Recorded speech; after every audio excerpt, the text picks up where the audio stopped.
Hello दोस्तों, मैं अजय सिंह आपके अपने यूट्यूब चैनल विज्ञान क्लासेस पे स्वागत करता हूँ। जैसे कि दोस्तों हमने अब पिछले वाले वीडियो में बताया था कि हम विज्ञान क्लास को एक बेसिक तरीके से पढ़ेंगे।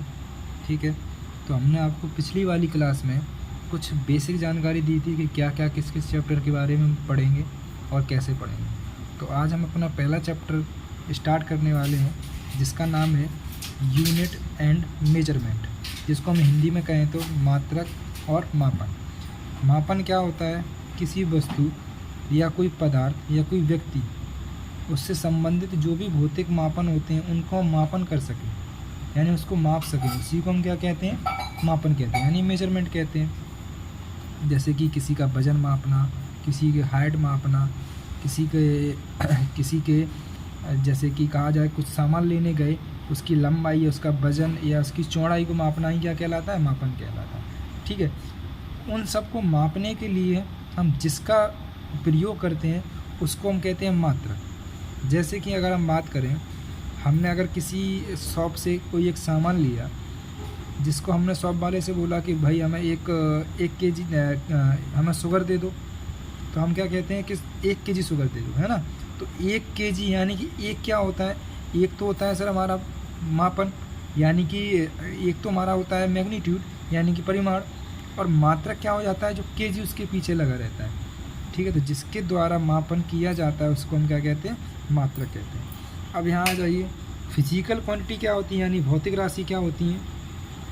भौतिक राशि कुछ नियम होते हैं जो कि किसी के मात्रा को दर्शाते हैं, है ना। और भौतिक राशि हम उनको कहते हैं जिसे हम संख्या में दर्शा सकें। क्या कर सकें? संख्या में, जैसे कि एज, टेम्परेचर यानी कि तापमान, फोर्स यानी कि बल। अब आपसे अगर क्वेश्चन किया जाए कि किसी की हंसी को आप संख्या में दर्शा सकते हो, कोई कितना उदास है उसको आप संख्या में दर्शा सकते हो, कोई कितना खुश है आप उसको संख्या में दर्शा सकते हो? नहीं ना। तो वो क्या भौतिक राशि कहलाएगी? नहीं, है ना। तो वो भौतिक राशि नहीं होती है। तो भौतिक राशि क्या होती हैं? जिनको हम संख्याओं में दर्शा सकें। ठीक है, भौतिक राशि अब 2 प्रकार की होती हैं। पहली होती है मूल मात्रक यानी फंडामेंटल यूनिट, दूसरा होता है हमारा पूरक मात्रक यानी सप्लीमेंट्री यूनिट। ठीक है, आपने एक और पढ़ा होगा जिसको कहते हैं व्युत्पन्न मात्रक यानी डेराइव्ड क्वांटिटी।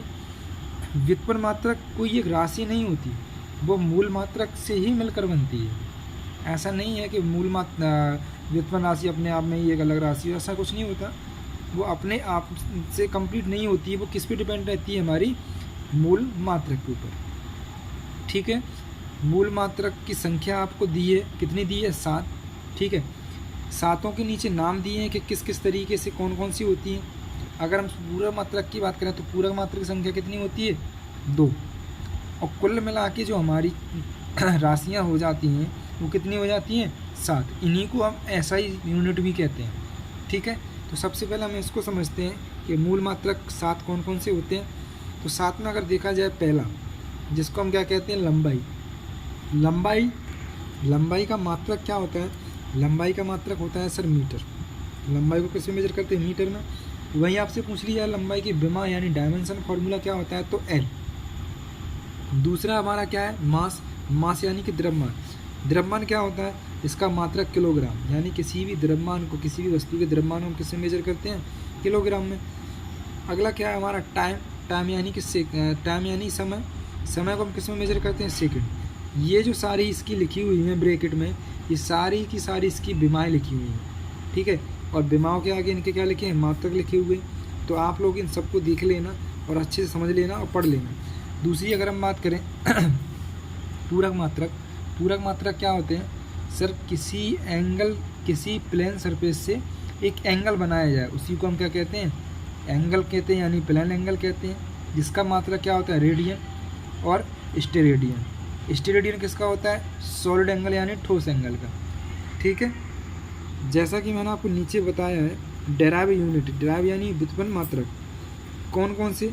एरिया, आयतन यानी क्षेत्रफल और आयतन, घनत्व और घनत्व। ठीक है, अब ये सब आपको पता है कि लंबाई कौन सा मात्रक होती है? सर मूल मात्रक।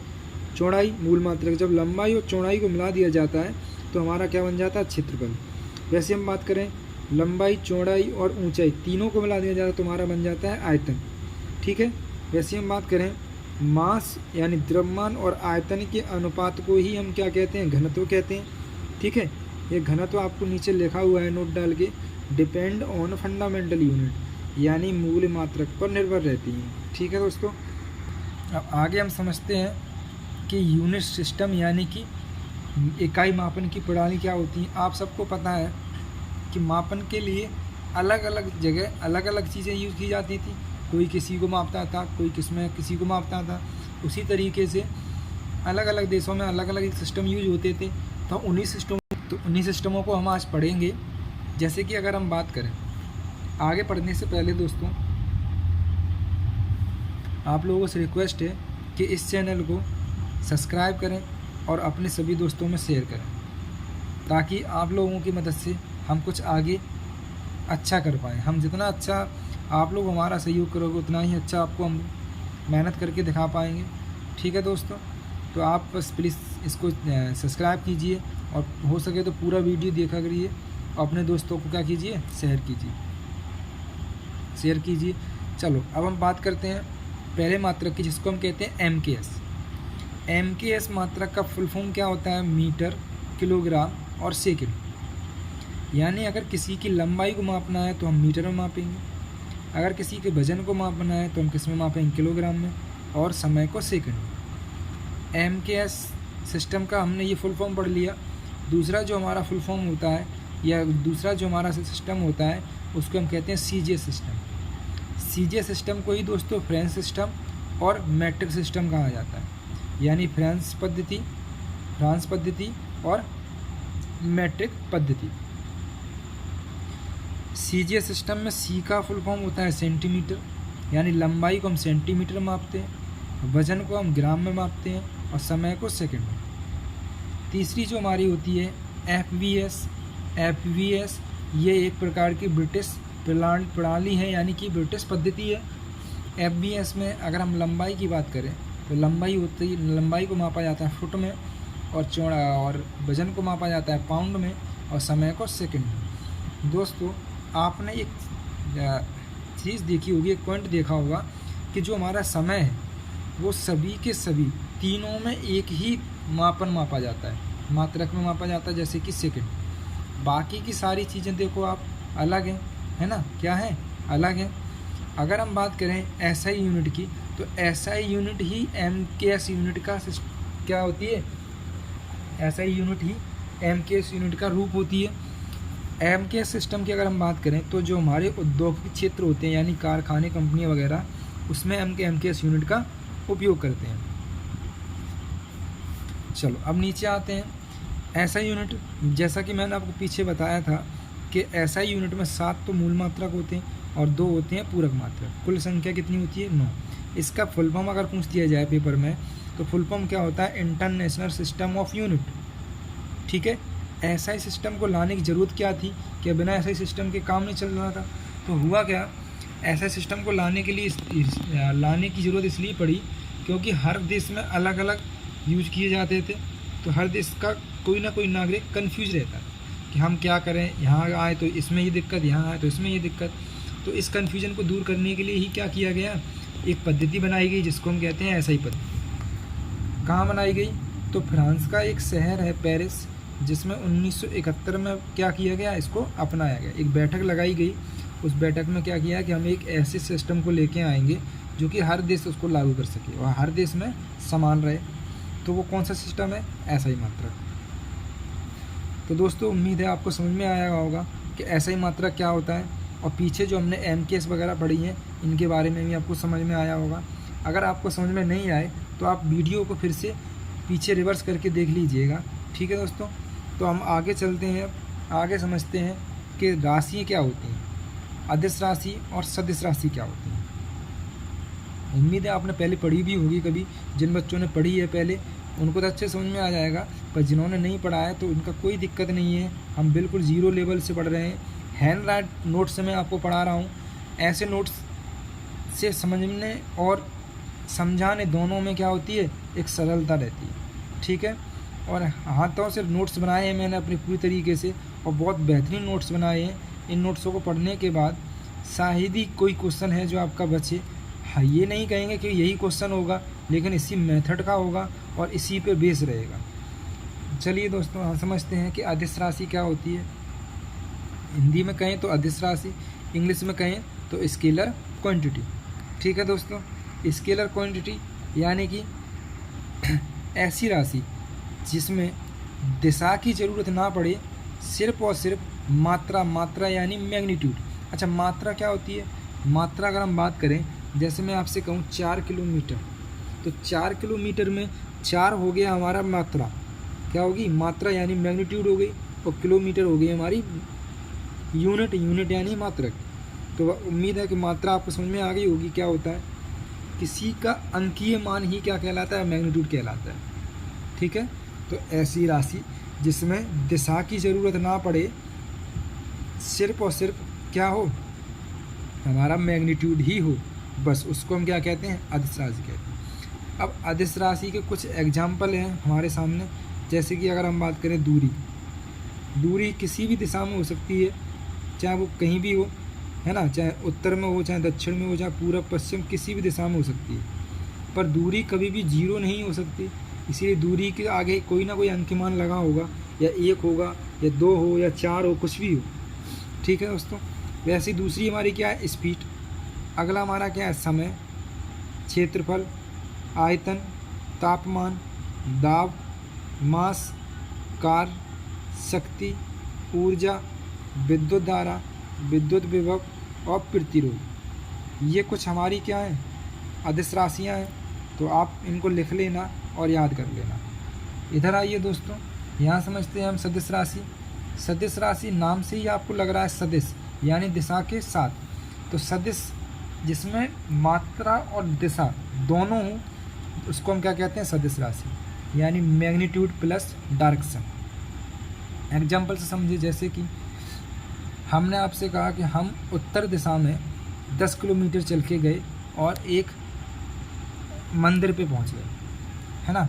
10 किलोमीटर तो हमारा हो गया, 10 तो हो गया मैग्नीट्यूड, किलोमीटर हो गया मात्रक, और उत्तर दिशा में चल के गए इसलिए हो गया डायरेक्शन यानी कि दिशा। तो जिसमें दिशा और मैग्नीट्यूड दोनों हो, उसको हम क्या कहते हैं? सदिश राशि कहते हैं। अगर हम बात करें सदिश राशियों की, तो जैसे कि विस्थापन, हिंदी में हम इसको क्या कहते हैं? विस्थापन। लीजिए दोस्तों, मैंने आपको सारे ये जो इंग्लिश में लिखे हुए थे इनको हिंदी में भी लिख दिया है। अगर हम पढ़ रहे थे सदिश राशियों की, सदिश राशि में आपको पहला मैंने क्या बताया? डिस्प्लेसमेंट यानी कि विस्थापन। विस्थापन पर्टिकुलर एक डायरेक्शन में होता है, ऐसा नहीं कि विस्थापन कहीं भी हो जाएगा। जैसे दूरी होती है बस वैसे ही विस्थापन होता है। ये विस्थापन, वेलोसिटी, एक्सेलरेशन, फोर्स, मोमेंटम, इन सब को हम डीपली से आगे पढ़ेंगे। आप बस वीडियो में बने रहिएगा, है ना। तो हम आपको क्या होगा? इस सबको डीपली से पढ़ाएंगे। अगर हम दूसरे की बात करें तो वेलोसिटी यानी कि बेग एक सदिश राशि होती है। त्वरण सदिश राशि, बल सदिश राशि, मोमेंटम यानी कि संवेग, ये भी कैसी होती है? सदिश राशि। इसके बाद आवेग भी होता है ना, जिसको हम इम्पल्स कहते हैं। तो उसको हम चाहें तो नीचे लिख भी सकते हैं, आवेग यानी इम्पल्स। तो ये कुछ हमारी सदिश राशियाँ थीं और कुछ हमारी अदिश राशियाँ। लीजिए दोस्तों, मैंने आपके लिए सारी की सारी हिंदी में भी लिख दी हैं और इंग्लिश में। आप लोगों के लिए इतनी मेहनत की जा रही है दोस्तों, तो आप लोगों का भी थोड़ा फ़र्ज़ बनता है कि इस वीडियो को लाइक करें और शेयर करें, और हो सके तो अपने दोस्तों तक पहुंचाएं, ताकि ये वीडियो उन लोगों की भी कुछ मदद कर सके जो लोग कोचिंग वगैरह या किसी संस्था पे जाके पेमेंट नहीं कर सकते। तो वो क्या करें? इस तरीके से कुछ यूट्यूब चैनल की मदद से अपनी जो शिक्षा को है आगे बढ़ा सकते हैं। तो आप लोगों से बस इतना ही अनुरोध है सर, कि थोड़ा हमें सपोर्ट कीजिए और हमें आगे बढ़ने में मदद करें, ताकि हम आप लोगों के लिए बेहतरीन तरीके से तैयारी करा सकें, और कोशिश करेंगे कि आपको अच्छे से अच्छा कंटेंट दिया जाए। एक बार आप हमारी क्लास पे ज्वाइन होकर देखिए, अगर आपको अच्छा ना लगे तब कहना। ये नोट्स मैंने अपने बाय हैंड बनाए हैं, है ना। काफ़ी मेहनत की है इन नोट्सों को बनाने के लिए। आपको देखने में भी लग रहा होगा कि किस तरीके से मैंने इन नोट्सों को बनाए हैं, किस तरीके से मैंने अरेंज किया है इन सबको। ये देखिए किस तरीके से मैंने एक एक लाइन को पर्टिकुलर व्यवस्था अच्छे से मैंने मैनेज करके इसको लिखा गया है। आप देख सकते हैं पूरा, और लिख भी सकते हैं, चाहे तो आप अपने नोट्स खुद बना सकते हैं, ठीक है, जैसे कि मैंने बनाए हैं बस उसी तरीके से। आप बस हमारे साथ बने रहिए, हम आपको डेली एक वीडियो लेके आया करेंगे जिसमें आपको कुछ टॉपिक, हर टॉपिक से कुछ ना कुछ कराया जाएगा, और वाकई आपको पढ़ के हमारे साथ मज़ा आएगा। ठीक है दोस्तों, तो हम आज के लिए बस इतना ही रखते हैं, बाकी की क्लास हम अगले लेक्चर में करेंगे। ठीक है दोस्तों, तो आपसे उम्मीद है कि आप हमारी बात को समझ रहे होंगे और अपने दोस्तों को समझाएंगे। चलिए दोस्तों, बाकी का हम कल मिलते हैं। बाय, शुभ रात्रि।